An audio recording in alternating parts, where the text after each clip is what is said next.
From Dangar's Gorge, welcome to the GCN Show. Welcome to the GCN Show. Coming up this week, there is some big news from here at GCN on our future. We will let you know what it means for us and, more importantly, what it means for you. Plus, the cycling shoe dials heading into space with NASA, an update on Lael Wilcox's round-the-world record attempt, and Si explaining why he's got a black eye. Was it road rage? No, it wasn't road rage. People hating cyclists? No, or not people hating this cyclist. Did you have a gnarly crash? No, I didn't have a gnarly crash. Was it a local HGV driver that saw you in the street? Can I just tell them later? Okay.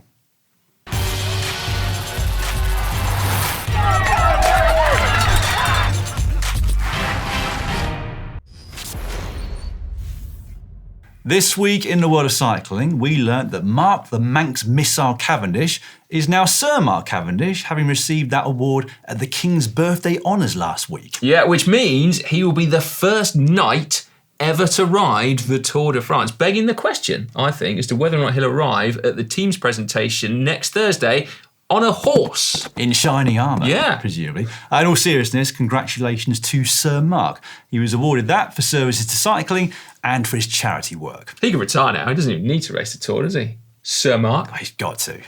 Well, I'm sure he will. Right, we also learned that we need to update our video on how to get rid of a wheel sucker. Go to the front, I'll drop you! That was from last week's Tour of Slovenia, which is part of the full season of racing that you can watch live on Discovery+. I mean, that was a direct approach, wasn't it? Please go to the front or I'll just drop you. Yeah, did he come through, do a turn in the end? I don't know, he didn't. Oh, he didn't. Well, did he drop him then? He didn't do that either, no. Oh. Maybe he does need to watch our video on how to drop wheel suckers then. Top advice in that video for any level of rider. Yeah, although actually we don't need it anymore. No. Do we, really? Right, now we have got some big news for you this week, as we mentioned, for us and for you as well. We know that many of you are still mourning the loss of the GCN Plus films and documentaries that we made, and in the very near future, they will be coming back, and the reason why is even more exciting than that. It is. So GCN and our sister channels across the world, and the mountain bike and triathlon channels too, are now independent once again. Yeah, which is scary, but it is very, very good. Yes, Warner Brothers Discovery are busy going head-to-head with the likes of Netflix, Amazon, Apple and the like. So their strategy is, as we said a few months back, to consolidate everything gradually onto one big platform. Yeah, which is probably the right thing to do for the majority of people, but heading our separate ways allows us to focus on delivering more for you. So the cyclists, the bike riders, the bike fans, frankly, it's great news for us and you as GCN viewers too. Why? What does it actually mean? Well, honestly, to you guys, the core of what we do and have always done remains the same, which is to say, making the best cycling videos that we can, that entertain, hopefully, that hopefully entertain, inspire, hopefully, yeah, okay, and yeah. inform. Yes, hopefully entertain, inspire, and inform. Yep. Basically, our videos, which continue to go from strength to strength, will only get better from here. Yeah, I mean, the last few years have seen unimaginable change here at GCN. And with it, we did things that we're really proud of, aren't we? However, we were also unable to develop and evolve in other ways, which is what comes next. So with our regained independence, we are now liberated to get back to basics, get creative, have fun, and explore other avenues again, as directed by you, the people who empower and enable us to continue doing what we love. Yeah, that's right. I mean, this has always been about you, the GCN community. Exactly, yeah. We've said that since the very start, haven't we? We are nothing without you. So this next phase is all about giving you more of what you want. Except for streaming live bike racing, because we can't do that. No. And we're sorry to say also that the GCN website is closing, which we are really sad about, not least because it was really bloody good, wasn't it? It was really bloody good. Even if I do say so myself. Yeah, the web team did an amazing job. They very quickly turned it into one of the biggest cycling websites on the planet. And it's a blow to lose the website itself, but it's a massive blow to lose some incredibly passionate colleagues as well. It is. But to reiterate, what you've always known GCN for, i.e. the video content, is not going anywhere. And Si and I are not going anywhere either. Yeah. I mean, hopefully that's a good thing. It's good for us. It's good for you and me, isn't it? And as mentioned, all those incredible GCN Plus documentaries, which have kind of been gathering dust on a shelf somewhere. Are they digital? Gathering computer dust on a hard drive somewhere on a shelf. On a shelf, yeah. Anyway, they will be available to view again. Yes. So in order to do that, we're launching a membership scheme right here on YouTube, which is a way of you lot being able to support GCN directly on this next part of the ride. We will let you know full details very soon. But one of the membership levels is going to allow you to watch our library of GCN Plus films, and also, over time, some new ones, which were in production, but which we hadn't quite been able to finish. That's right, bike packing in the Peruvian Andes with Connor and cycling legend Greg Van Avermaet. Hell yes. Season 2 of World Tour to Cat 4. Yes, please. Now, we won't be releasing them as normal GCN videos, because as we quickly discovered when we started making GCN originals, doubling the length and quality of a video actually requires about 8 times more work and resource, basically, to make. Yes, who knew? Well, yeah. Now, we hope that over the last 11 years or so, you've loved, appreciated, and valued what GCN has done, or at least tried to do for cycling. And we want to do more of it for another 10 years and beyond that. But we would love and appreciate your help as well. As we said at the start, this is super exciting, but it is also quite daunting as well. It is. The future of GCN is in our hands again. That's you and us here as well.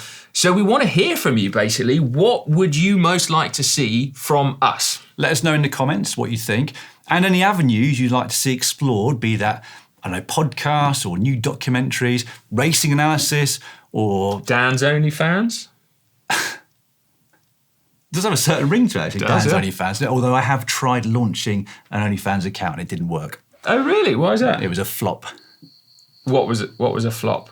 Don't go there. It's just not what OnlyFans subscribers are looking for. No, seems really? not. No. Seems not from my experience. Anyway. Yeah. There was also presumably the not inconsiderable question over your nipples as well.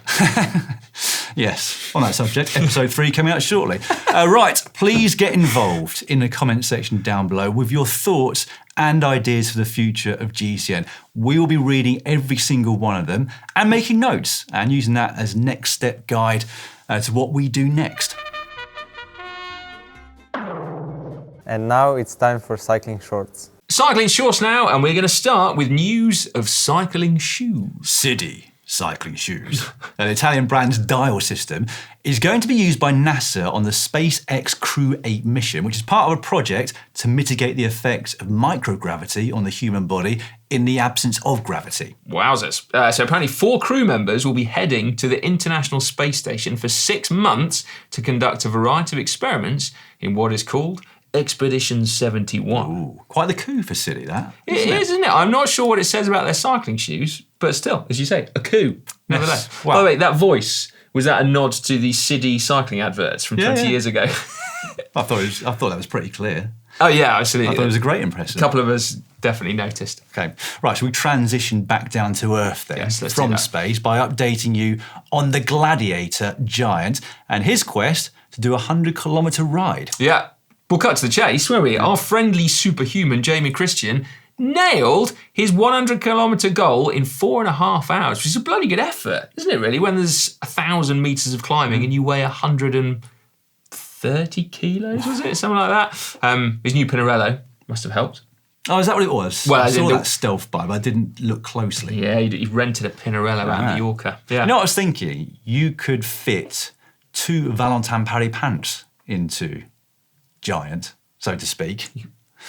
More than 2, I guess. Isn't 2.5, it? How yeah. big is it? 2.5. Wowzers. I think Valentin Paris pant is just over 50 kilos. I was also working out that it would be basically like us doing that ride with a Valentin Paris pant on our back. Oh, God. Sounds hard, doesn't it? Oh, that sounds... Imagine that, giving someone a piggyback for 100 kilometres. Wowzers. Yeah, that would be tough, wouldn't it? We've also been doing some calculations as well. We have, Additional yeah. ones. So we worked out that if Giant would like to keep up with Vingegaard and Pogacar in the mountains by sustaining 6.5 watts per kilo, he'd have to do 850 watts. This puts it into perspective, doesn't As it? in like 850 watts for an hour. Yeah. Oh, my word. Wowzers. That's a big ask, isn't it? Right. From one giant to another now. Should we just say congratulations to you, by the way? Congrats. Proper cool. Yeah. Right. From one giant to another now, as the world record for the tallest bike has just been broken. It was designed and made by two Frenchmen, Nicolas Barrios and David Peyrou. Oh, I'm glad you did those names. It's been nicknamed Star Bike, and it's 7.77 metres tall, which meant it broke the previous record by 36 centimetres. Wow. I'll tell you what, it looks frightening, doesn't it? Yeah, it There's does. no way you catch me trying to get on that, let alone ride it. Yeah, that is quite the fall, isn't it? Yeah. Not even from grace. In your case, Oh, as well, is thank it? you very much. I don't know why, but still. Right, speaking of falls, helmet use hit the headlines last week. Firstly, the chef, Gordon Ramsay, a keen cyclist, put out a plea to everyone to always wear a helmet after a nasty crash left him with a huge bruise down his left-hand side. Really nasty looking. Yeah, it does look bad, doesn't it? Yeah. And then, as reported on The Guardian yesterday, Dutch cyclists are now being encouraged by the government to wear helmets due to an increasing number of serious injuries reported in recent years. Yeah, so this is a big thing, isn't it, in the Netherlands? A big U-turn, because the Netherlands is renowned for its cycling infrastructure and the enormous number of everyday journeys done by bike, almost all of which are done without a helmet. Exactly, aren't they? yes. With very few accidents. Very few in the overall scheme of things. I think they know they need to tread carefully on this because obviously the last thing that they want to do is put up any sorts of barriers to entry into cycling in the first place or to discourage it in any way with worrying statistics. Now, I know a lot of you watching this have very strong views on helmet use, and whatever those views are, I think it's going to be interesting to see how this develops in the Netherlands over the next few years. It will be, won't it? Absolutely.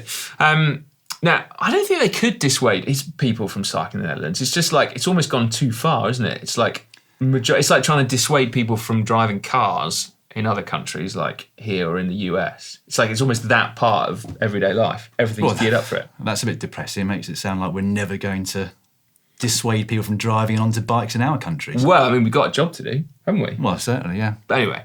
Well, let's hope that the Netherlands doesn't do the job in the other direction. Yeah, can't imagine that. Hopefully not. Right, an update on Lael Wilcox now. She is currently trying to be the fastest woman to ride around the world, isn't she? And she's in Croatia as we record this and well on her way to Bosnia and Herzegovina.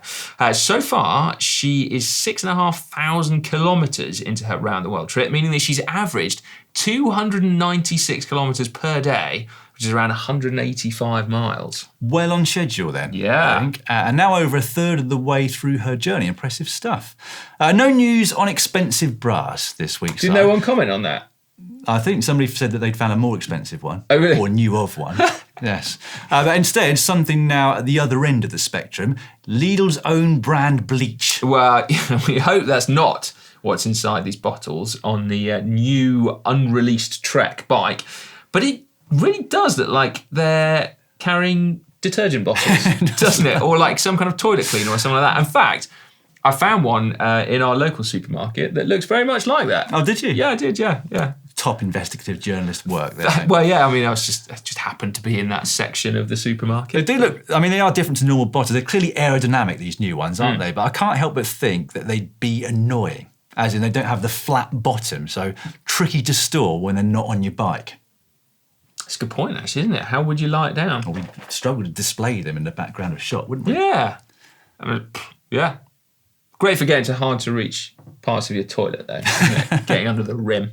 Right, now last week, Zwift set out to shake up indoor training once again, this time with their Zwift RIDE, which is an indoor bike which, you got to say, sells for a fraction of the price of other smart bikes. Clever bit of kit, isn't it? Yeah. Utilising recent tech developments like the Zwift Play remote shifters and controls, the Zwift Cog, which is an electronic gear system, and it's mounted to a Wahoo Kicker core. Yeah, basically, it means that Zwift were able to work to simplify the ride, the bike, as much as possible, meaning that it is easy to set up.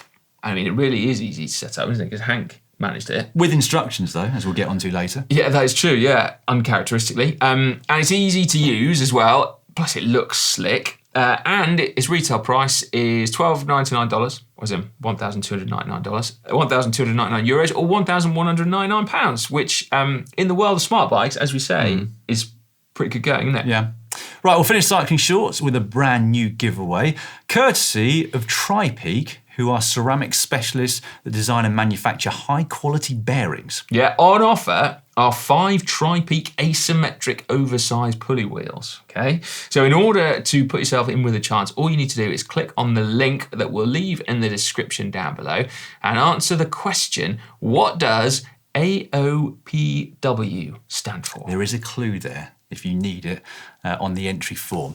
Right, entries will close at 10 a.m. BST, Friday the 28th of June. So you've got around 10 days to get involved. Did your watch tell you that, did it? Well, it's got the date on it. 17th as we record this, 18th as it goes out, 10 days time. Boom. Before we move on too far, actually, can we just say one of the ways in which you lot have been supporting GCN over the years already is via the GCN shop. So we should probably point out that we've got some funky new T-shirts going on. In case people hadn't seen that we've got brand new T-shirts. Part of a huge collection to celebrate the biggest race that's upcoming in France in just 10 days' time. There are about 25 different designs over at shop.globalcyclingnetwork.com, plus a couple of hoodies. There's a special edition GCN Camelback water bottle and a French-themed mug as well. Wow, there we go. Plenty to choose from. As Si said, we hugely appreciate all of you already who've made purchases over the last 10 years, without which we'd have struggled to carry on doing what we're doing. If you'd like the look of anything, please head over to shop.globalcyclingnetwork.com. I've got a light green hoodie with Ale written on it from last year, and it is one of my favourite hoodies that I've got. Yeah, genuinely. So I'm quite... Presumably it's hugely creased everywhere. It's more that, like, because I wear it so much, it picks up stains, so it looks a bit grufty. Creased and stained. Yeah. Well, I don't think the creases have been worn out now. It's more just that, like, you know, yeah. Sorry, guys. We're going to start hack/Bodge of the week with an update from last week's show, which was sent in to us by Ryan Brink. You remember it's the modern down tube shifter, revisited this week. So Ryan says, I messed up in my description. This is my co-worker's bike. This is his usual single-speed cyclocross bike. I wrote one by last time. So he does single-speed cyclocross and a handful of gravel rides in the same frame. The bike was already set up as a single-speed CX machine with hydro disc brakes when he started doing gravel races. So to avoid buying new shifters, he simply takes his rear derailleur and shifter off his mountain bike, throws them on this rig along with the wheel with cassette and the longer chain. My bad for the mix-up. Well, thank you very much for the update, Ryan. I mean, I sort of almost feel like this could be a weekly segment. Well, it Ryan could be, writes in. I'm still confused. I'm starting to feel dumber as the weeks pass. Well, no, you see, this still begs the question, right? I get why he's put this equipment on his bike. That totally makes sense. But it doesn't explain why you've stuck the shifter on your down tube. It's a mountain bike shifter. It's designed to go on a handlebar. Why don't you just stick it on the end of one of the drops? Because then you don't have to reach to your down tube to change gear. Like, I'm sorry, Ryan. It's just it's a bodge, isn't it? I almost feel like I don't understand it enough to really give a judgment on this. I think I do. Stick it on handlebars. Like down tube shifters. And I hate to say this because I know there's going to be some down tube aficionados here, but they're rubbish. Like, they really are. Yeah. Like, down tube shifters are rubbish. There was a reason why that tech got superseded. Yeah. I mean, it does change gear. Can you imagine Tour de France group bunch sprints now with down tube shifters? How chaotic that would be. Yeah. My goodness. Anyway, I reckon we would have got to the bottom of this by Christmas. Yeah, keep them coming, Ryan. We want to hear from you in time for next week, please. Right then, moving on. This one is a man freshie. in the middle ride who go back to his co-worker. They still, can you just explain it a bit more and I'll send it back to them? Hey, this is Ryan's co-worker. We don't even know your name, I'm afraid. Person with a single speed bike and a down tube shifter for the weekends. Anyway, right, come on, let's move on to Yuri Lemot. Helmet bees. God, that sounds painful, doesn't it? My dad is allergic to bees. So at 4 a.m, he superglued some strange netting onto the front vents of his helmet, but left many holes in it that a bee couldn't exploit. I mean, that looks pretty rude, doesn't it? It looks like a Darth Vader lid, doesn't it? It does, doesn't it? Although it's like Von Diesel. But notice there are a few holes still in the helmet that I think a bee could infiltrate. Yes, I mean, maybe not a big bee, but certainly a determined little bee. There's nothing worse than getting a wasp or a bee through your helmet vent, is there? So Well- if you're allergic to them, I can completely understand this, and I think he's done a decent job. I think he has, yeah. In fact, the last time I got stung by a bee, which mercifully was about 20 years ago, it got caught in my helmet strap. Really? Yeah, it got caught, my ear's quite large, and it got caught in the helmet strap, and then like just proceeded to sting me on the ear repeatedly. Never got one in your sock, have you? No getting in there, no matter how small you are. Yeah. I, mean, I don't know what to say to that. Yes, it's true. I can say hack. Like, it's nicely done, color coordinated with your lid. I think if you can do anything that makes your helmet look that stealth and that mean, it's got to be a hack. Yeah, as well as stopping bees functional. going in. Yeah, no, that's cool. Well done, I'll go hack Yuri. as well. Yep. Next up, from @cyclist_167971, trimming zip ties. Saw this on YouTube, so can't claim this one, but had to share with you. Stop zip ties from giving you major lacerations by trimming them back with nail clippers. Tried this the other day, and it really does work. Well, that is good, because most of the offending bit of zip tie is indeed removed by trimming the end with nail clippers. It's neat, but so yeah, no, I will admit, like, if you're gonna have a zip tie in a permanent place, at least do that. Yeah. But fundamentally, a zip tie in a permanent position is still a bodge, isn't it? Well, not if it's to put a gear shifter on a down tube. Yeah, that's just a hack. And you know what? I seem to remember someone shared something with me on Instagram that showed that zip ties were being used by NASA in like their space rockets and Don't stuff. tell SIDI this. Well, I mean, yeah. Now we talk about it, it does seem remarkably familiar. So yeah, used by NASA, not only SIDI shoe closers, but also zip ties in permanent positions. So And elastic bands. yeah, maybe that means the zip ties are great, and I'm mistaken. Maybe it means that NASA are basically just winging it. There's probably gaffer tape up there as well in I orbit. hope they know how to clip them off with nail clippers to avoid injury and lacerations. Oh yeah, crikey. Next up, this one from Ixadirth1, wall stall charging station for Bob Beauty. Since my electric group set, power pedals, Garmin and lights are all rechargeable, I need a safe spot to park Bob Beauty. It made sense to add convenient charging. This station has all the charging cables consolidated into two main cables and then split out to sub-cables to keep them organised and tidy with heat shrunk tips. Of note, I really like the aluminium Garmin mounts I screwed into the bike mount to hold my Garmin in front light. Took a bit of planning. Maybe not so interesting, but under the station is my waxing setup, where I use a carbon head tube spacer and brake cable to hold my two chains. Oh, I like it. I like the next line. I was freaked out about waxing, but now it's slight descending. It's technically easy as long as you pay attention. There you go. Why? First question, right? So here is a utterly drop-dead gorgeous Pinarello Dogma F, by the look of it, hanging up. But why have you nicknamed it Bob Beauty? Yeah. Like what? Well, I don't understand that. There's also, we should say, a pair of SIDI shoes hanging up in the background as well, with NASA-esque closures. Nothing but the best for Bob Beauty. I mean, it's very cool, isn't it? Like, you gotta say, that is super neat. Yeah. I wish I had this much time on my hands. Yeah, I love the fact that you're putting it down to you're too busy. Yeah, I mean, I would do that, but I'm really busy. Yeah. Like, I've got bike races to watch, and then I've got more bike races to watch. Yeah, I've got to do a pull-up. Otherwise, yeah, I'll be all over this kind of stuff. Yeah.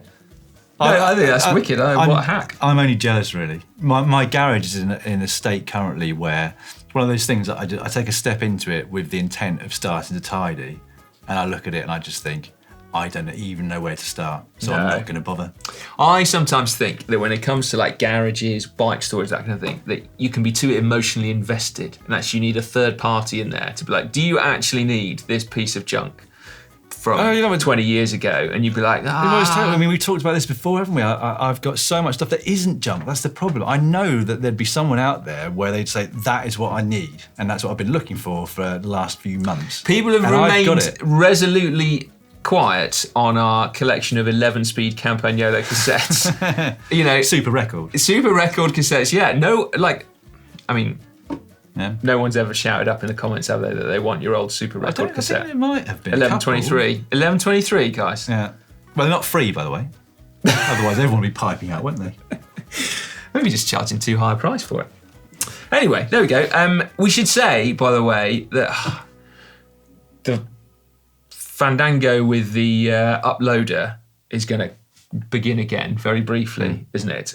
Whilst we transition from having a website to not having a website. So bear with us. Keep those hacks and bodges stored up if you can't send them to us over the next couple of days. Yeah. But yeah, we apologise for the time being. We'll be back with them as soon as we possibly can, which hopefully won't be too long. Indeed. It's time now for Caption Competition, that part of the show where you get a chance to get your hands on a coveted GCN Camelback water bottle. All you got to do is put a witty caption in the comments section down below. We'll pick the best out next week. Results time first, though. Who is going to be the lucky recipient? Well, I will let you know very shortly, but first up, this was the photo from last week, which is at the start line of the Criterium du Dauphiné. Giulio Ciccone looking down at Primoz Roglic's shoes. He's actually just trying to hear what he's saying, probably, about the tannoy. I expect was noisy. But anyway, the winner this week is Tim Barlow, who put, so you say those shoes cost $1,800? That relates, by the way, to a news story we had last week of the new, are they called Law shoes that are 3D printed to a scan of your foot, but will set you back $1,800. Yeah, they're not even going to space, are they? No, absolutely. Yeah. Well done to Tim. Send us a message on Facebook with your address and we'll get a bottle out to you as soon as possible. They are good bottles, these, aren't they? Like, as in we've got to say. Like, they are good bottles, aren't they? This week's photo comes from the Tour de Suisse and it's Adam Yates en route to one of his two-stage victories. I will get you started. I should probably describe it for podcast listeners. Yep. He's very high up in terms of elevation. There's snow on the side of the road and cobbles beneath his wheels. You paint quite the picture there, mate. Thanks very much. Yeah, that was really emotive. I will get you started. Cobbles on mountains? Snow joke. Brilliant. Well, not really. That's a classic. Can you remember what climb that is? No. There's one or two mountains over there with cobbles on, aren't there? Yes. Switzerland. I didn't watch the Tour de Suisse as closely as the Criterium du Dauphiné last week. You were too busy making a charging station for your bike, weren't you? I was just stood at the edge of my garage looking in thinking, I don't know where to start. If only I had a clean garage, then I could make my charging station and wax a couple of chains. Yeah. No, I think that's a banger of an image, that, isn't it? I like that very much. See what you can do, folks. Get involved and we will pick the best caption out next week. We will shortly let you know what we've got coming up on the GCN YouTube channel over the coming week. But first up, some comments from the last week's worth of video, starting underneath last week's show. Aussie Stu wrote in saying, Lael Wilcox's around the world attempt is cheating. What? I know. Crikey. She's riding from the northern hemisphere to the southern, so downhill the whole way. Ah, see what you did there, Aussie Stu. The issue, though, is that she then has to go back up from New Zealand to Alaska. That's a big old climb, isn't it? No wonder she's been doing so well on a daily average distance thus far. Absolutely. Yeah, no, that is... so don't worry, Aussie Stu. She's within the record. It sparked quite an argument, that comment I saw. I think someone took him literally. Anyway, there we go. Right, yeah, next one. eSocks Cycle says, Grandad jokes are better than dad jokes. They've had time to mature. But That's a proper dad joke right there. Yeah, fantastic. isn't it? Underneath, can we hold Tour de France pace? Roger Simmons wrote, I was slightly disappointed to see Hank reading the instructions when assembling the Zwift bike. Does he have no pride? Whilst Adam Webb put, LMAO, laugh my arse off at Blake's 49 seconds in. Oh, cool. What does that mean? Yeah, I did chuckle as well. Good effort from Blake. He beat Hank's time 2.5 times over. So there you go. He could have been a pro roadie, clearly. Underneath, does crank length matter? This was Connor's video from Friday, which is amusing little investigation into crank length. Adam Wallace said, I was asking my wife if she thought crank length or technique was more important. She muttered something about girth. I'm not sure we're on the same page. Someone had to go there, didn't they, Adam? Someone went there. Yeah. Enraged Mollusk, but you've got a 7-foot guy to test short crank lengths. It's a good point.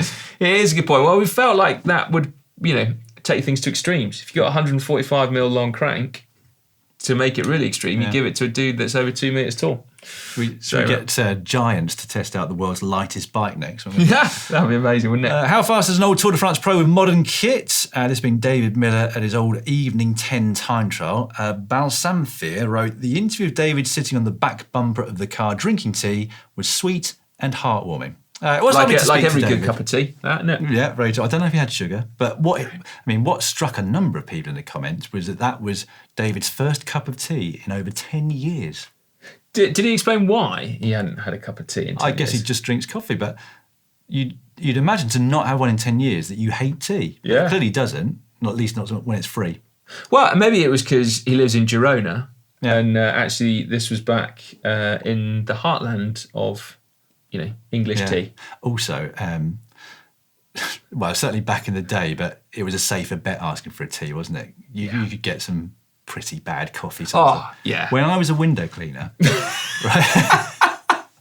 Where's this going to go? When I was a window cleaner, if any of the lovely customers asked if we'd like a hot drink, and I said yes, and they said, you want tea or coffee? I'd always go for tea, because some of the instant coffee, my word, so weak, horrible.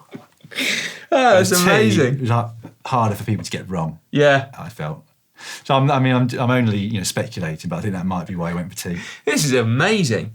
Well, hopefully we can explore this more. And now we're liberated to be creative and get back to basics. We have been prevented from doing window cleaning due to health and safety for a long time now. Oh, that's amazing. Right, okay, yeah, moving on. Oh, crikey, what's that? Ferasmorph? Sorry, hang on a minute. Maru F. This is like an anagram. Yeah. Any luck, mate? We had any audience left, they've gone now. Yeah, I'm so sorry. It doesn't really matter how you pronounce it when no one's left watching. Yeah. Ferasmaru. Yeah, go with that. Yeah, so, I'm so sorry. Anyway, please more David Miller content. He's well-spoken, genuine, and has a statesman-like quality. I want to see more of him on GCN. That'd be cool, wouldn't it? Well, like now he's riding bikes and into it again. We should totally do that. Yeah, next time we're out near to him, he's in Girona still, isn't he? I believe he is, yeah. See if we can figure out a couple of bits to do together. What was most annoying, I didn't mention this in the video, but his 370 watts for 20 minutes is only about 20 watts below when I was a full-time pro. He just started training again. He's on 47. a TT bike as well. Yeah. Yeah, that is quite annoying, isn't it? Under I copied Wout van Aert's training, and this is what happened. Frank Doctor wrote, I think Hank forgot what it was like to be a pro. He only mentioned it 10 times so far. Yeah. And Adam Vass said, new GCN T-shirt coming. I used to be a pro. Actually, there'll be 2 new T-shirts. I used to be a pro and I used to be a window cleaner as well. Yeah. The things I saw window cleaning. Oh, mate. Just before we get on to what's coming up, actually, would you like to explain your black eye to the viewers? Well, I suppose I better had a night. So yeah, unfortunately, it was basically self-inflicted. It was a cycling-related incident, wasn't it? It was indeed. So I needed to remove a set of pedals from one of my bikes. My bikes were hanging up and they were locked together and I did not have the keys with me. Yeah. And I thought, I can't be bothered to run and get my keys, which were a flight of stairs away. Yeah. So I thought I'd just remove my pedals in situ. So I reached over behind my bike to remove the drive side pedal. And as we all know, when removing pedals, they can get a bit stuck. Yeah. And the pedal spanner, or the Allen key in this case, always goes with a massive jerk, doesn't it?